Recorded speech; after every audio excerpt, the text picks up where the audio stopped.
السلام علیکم ورحمۃ اللہ وبرکاتہ۔ دوستو، اللہ سبحانہ وتعالی سورہ بلد میں فرماتے ہیں کہ لا اقسم بہذا البلد، جس کا مطلب ہے میں قسم کھاتا ہوں اس شہر کی۔ اللہ سبحانہ وتعالی مکہ مکرمہ کی قسم کھا رہے، اور اللہ سبحانہ وتعالی جب کسی چیز کی قسم کھاتے تو اس چیز کی اہمیت کو ظاہر کرنے کے لیے قسم کھاتے۔ پھر فرما رہے ہیں وَأَنْتَ حِلٌّ بِهَذَا الْبَلَدِ، جس کا مطلب ہے کہ رسول اللہ صلی اللہ علیہ وسلم کے لیے مکہ حلال کر دیا جائیں گا کچھ وقفے کے لیے، یعنی رسول اللہ صلی اللہ علیہ وسلم کو مکے پہ حملہ کرنے کی اجازت دے رہے ہیں اللہ سبحانہ وتعالی فتح مکہ کے وقت۔ مکہ کو حرم اس لیے بولتے کیونکہ اس پہ کسی کو حملہ کرنے کی اجازت نہیں ہے۔ مکے پہ حملہ کرنا حرام ہے، اس لیے اس کو حرم بولتے۔ لیکن اس موقع پہ اللہ تعالیٰ یہ آیت نازل فرمائے تاکہ رسول اللہ صلی اللہ علیہ وسلم کو اجازت دی جائے مکے پہ جو ہے نا چڑھائی کر کے اس کو فتح کرنے کی۔ ابن عباس رضی اللہ عنہ اس آیت کی تفسیر میں لکھتے ہیں کہ یہ آیت میں رسول اللہ صلی اللہ علیہ وسلم اور مسلمانوں کی مکے پہ حکومت اور اس کی سیاست میں کامیابی کی پیشن گوئی ہے۔ سوچئے آپ، اللہ سبحانہ وتعالی قرآن میں آیت نازل کرے مسلمانوں کو سیاست میں حصہ لینے کے لیے، اور آج ماحول ایسا بن گیا کہ حکومت کرنا، حکومت کے لیے سیاست میں حصہ لینا برا سمجھا جاتا، جبکہ یہ آیت مسلمانوں کو مکہ جیسے حرم پہ حملہ کر کے اس کو فتح کر کے اس پہ حکومت کرنے کی اجازت دے دی۔ سبحان اللہ۔ میرے خیال سے وہ لوگ جو سیاست کو برا بولتے وہ اصل میں اپنی بزدلی چھپانے کے لیے ایسا بولتے، کیونکہ سیاست کے لیے بہادری کی ضرورت ہوتی ہے، یہ بچوں کا کھیل نہیں۔ حکومت میں حصہ لینے کے لیے، سیاست کرنے کے لیے خطروں سے کھیلنے کی ضرورت پڑتی، تکلیفوں کو برداشت کرنا پڑتا، قربانیاں دینا پڑتا۔ کچھ اور مسلمان ایسے بھی ہیں، ان کا خیال ہے کہ حکومت کرنا برے لوگوں کا کام ہے، کچھ ایسا بھی لوگ خیال رکھتے۔ یہ ایک بالکل بے بنیادی بات ہے۔ حکومت کرنا اور سیاست میں حصہ لینا تو متقی لوگوں کا کام ہے، اس لیے رسول اللہ صلی اللہ علیہ وسلم، صحابہ اکرام حکومت بھی کرے اور سیاست میں بھی حصہ لیے۔ اسی لیے میری مسلمانوں سے گزارش ہے کہ آپ میرے سے کانٹیکٹ کریں، ہم سب مل کر ہندوستان کی سیاست کا حصہ بننے کے منصوبے پہ عمل کریں گے انشاءاللہ۔ آج آپ کی قوم کو اور آپ کے ملک کو آپ کی ضرورت ہے۔ اپنے ملک کی مدد کیجیے، جس طرح صحابہ کرام اپنے ملک مکہ کی مدد کرے اور جنت حاصل کرے، ہم بھی اپنے ملک ہندوستان کی مدد کریں گے اور جنت حاصل کریں گے۔ ملک کی مدد کیے بغیر صرف نماز پڑھ کے اور روزہ رکھ کے آپ جنت میں نہیں جا سکتے، اسی لیے اپنی قوم اور اپنے ملک کی مدد کیجیے۔ یہی سچا دین ہے، یہی صراط مستقیم ہے۔ ان لوگوں کی باتوں میں مت آئیے جو آپ کو سیاست سے دور لے جانا چاہ رہے ہیں۔ رسول اللہ صلی اللہ علیہ وسلم کی سنت پر عمل کیجیے۔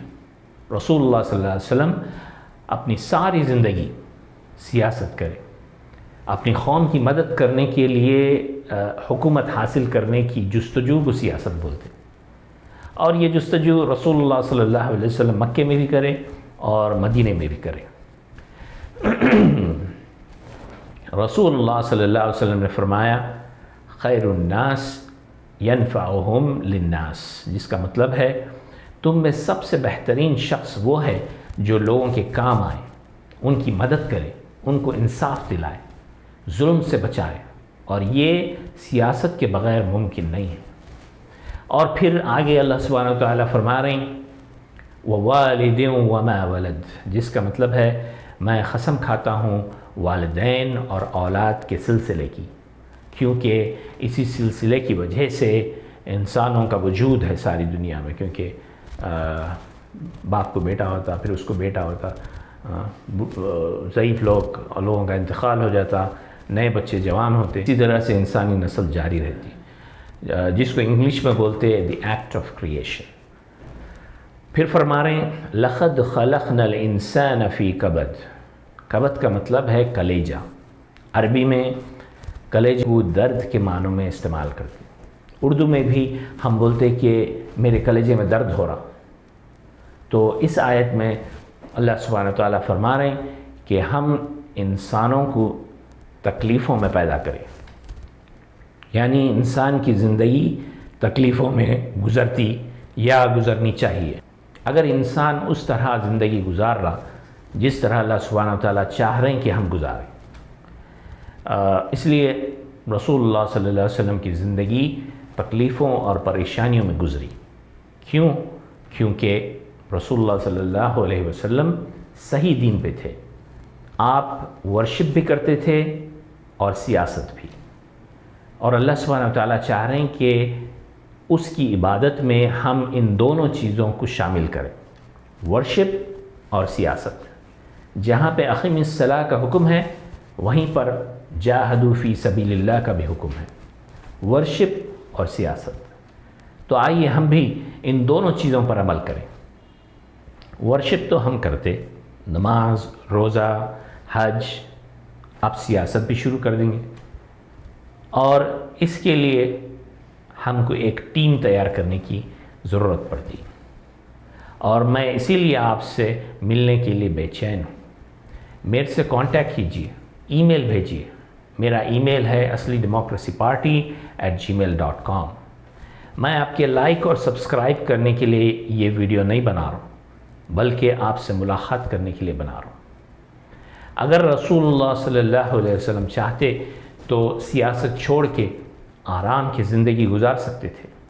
سیاست چھوڑنے کی شرط پہ قریش کے سردار آپ کو دولت بھی دینے کے لیے تیار تھے، لیکن رسول اللہ صلی اللہ علیہ وسلم انکار کر دیے اور بولے اگر تم میرے کو چاند اور سورج بھی دیے تو بھی میں اپنا مقصد نہیں چھوڑوں گا اور سیاست جاری رکھوں گا۔ لیکن افسوس ہم آج شیطان کی باتوں میں آ کے سیاست چھوڑ دیے اور مال اور اولاد کے فتنے میں پڑ گئے۔ سنن ابی داؤد میں حدیث ہے کہ رسول اللہ صلی اللہ علیہ وسلم نے کہا کہ اگر تم گایوں کی دم پکڑ کے زندگی گزارنے لگ گئے، گایوں کی دم پکڑ کے زندگی گزارنے کا مطلب ہے کہ کھیتی باڑی اور نوکری چاکری اسی میں پوری زندگی گزارنے لگ گئے اور انصاف قائم کرنا چھوڑ دیے، سیاست میں حصہ لینا چھوڑ دیے اور سیاسی طاقت حاصل کرنا چھوڑ دیے، تو رسول اللہ صلی اللہ علیہ وسلم کیا بول رہے ہیں کہ اگر تم گایوں کی دم پکڑ کے زندگی گزارنے لگ گئے اور سیاست چھوڑ دیے تو اللہ سبحانہ وتعالیٰ تم کو ذلیل اور رسوا کرے گا۔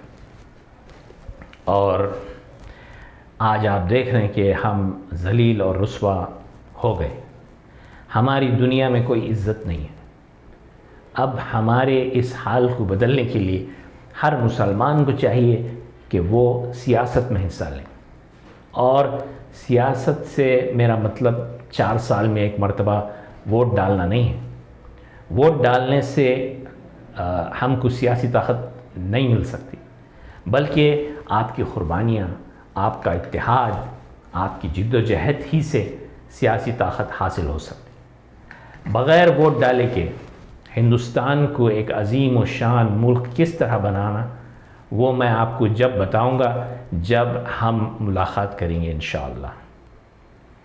اگلی آیت میں اللہ سبحانہ وتعالی فرما رہے ہیں اَيَحْسَبُ أَن لَّن يَقْدِرَ عَلَيْهِ أَحَدٌ، کیا انسان یہ سمجھتا ہے کہ ہم اس پہ طاقت نہیں رکھتے؟ بے شک یا اللہ آپ قادر ہیں اپنی مخلوق پہ، آپ کے ہاتھ میں بادشاہی ہے، آپ جسے چاہیں حکومت عطا فرمائیں، جس سے چاہیں چھین لیں، اور آپ جسے چاہیں عزت عطا فرمائیں اور جسے چاہیں ذلیل کریں۔ بس ایک بار پھر ہمارے پیر اس ملک میں جما دے یا اللہ، جس طرح آپ ہمارے باپ دادوں کو اس ملک میں 1000 سال کی عظیم و شان حکومت دیے تھے، اسی طرح ہم کو بھی آنے والے 1000 سال تک ایک عظیم و شان حکومت عطا فرمائے یا اللہ، آمین یا رب العالمین۔ السلام علیکم ورحمۃ اللہ وبرکاتہ۔